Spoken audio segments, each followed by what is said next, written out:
So hi, Chris. We really appreciate you taking time to meet with us. We'd love to get to know you and your business and what your unique value is as a strategy consultant. Well, thanks for inviting me along, David. So my business started really out of my experiences within the military. I was a Royal Marine officer for nearly 18 years, and a lot of that time was spent within planning and strategy roles. And towards the latter end of my career, I was in a team that advised the UK Ministry of Defence, Cabinet Office and the National Security Council on strategy in Afghanistan. So I was partly responsible for writing the drawdown plan for the UK presence in Afghanistan. Around about that time, I was invited to write an article for the Harvard Business Review on planning in fluid and dynamic situations, which we did, outlining a 7-step process that we used within the military. That led to requests for me to start going and talking and doing some consultancy work. And I quickly realised that actually I was enjoying the consultancy work a lot more than working within the Ministry of Defence. So I set up my own business, and now I work with companies mostly around performance consultancy. So designing their strategy, doing the operational planning to deliver the objectives within the strategy, and then the implementation of it itself.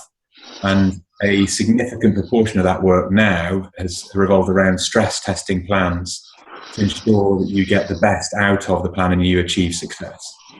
So could you tell me a little bit more about stress testing and what that involves and why that might be especially important nowadays in organizations? Yeah, absolutely. So stress testing is subtly different to sensitivity analysis, which I know a lot of banks and financial institutions do, whereby they change the inputs on some business economic models that they built and see how that changes the outputs. It's also subtly different to scenario planning, where organizations will take their plan and look at potential future scenarios. A stress test basically involves you rolling out your plan. So starting at day 0 of when you would want the plan to implement and starting to walk that out over time.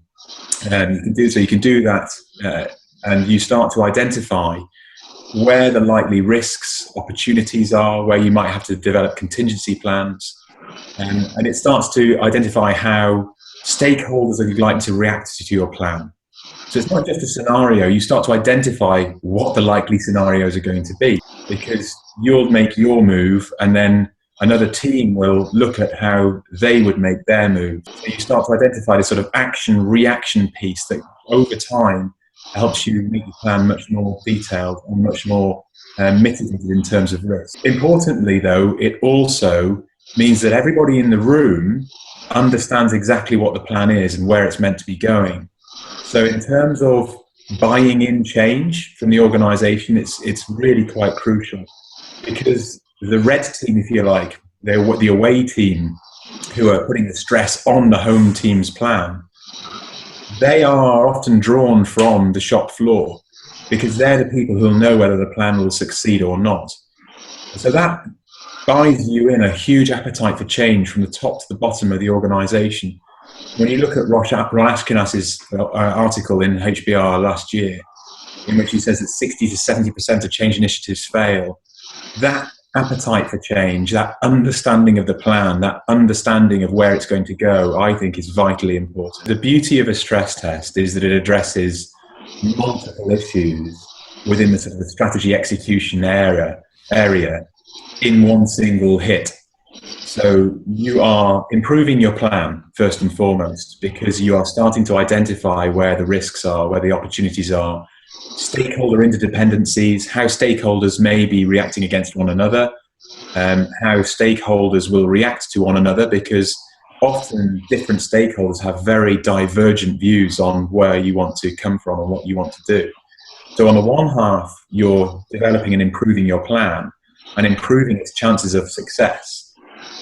On the other side, you're also internally within your own organisation improving the understanding right through the organisation of what the strategy is, where it wants to get to, what the objectives are, and what people's roles within it are.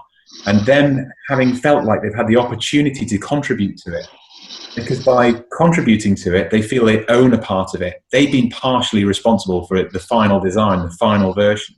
So they want to see it succeed. They're really motivated to see it succeed because it's partly their plan.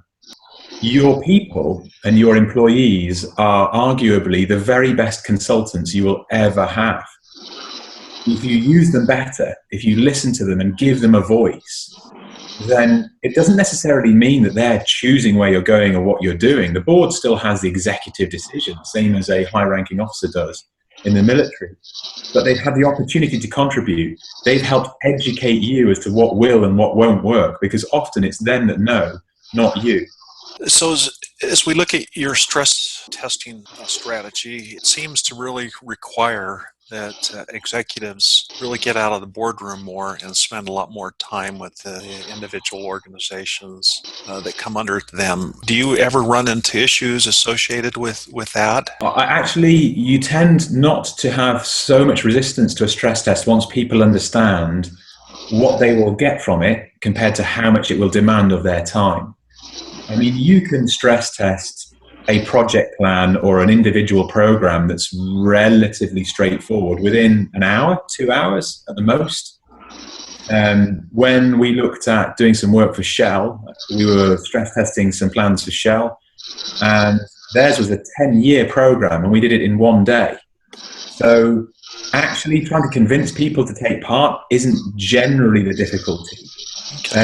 You're quite right that actually, though, for a lot of executives and board members, having the opportunity to stand up in front of people and encourage a reverse dialogue, if you like, from the bottom up, as well as from the top down, is something that they're not necessarily always comfortable with initially.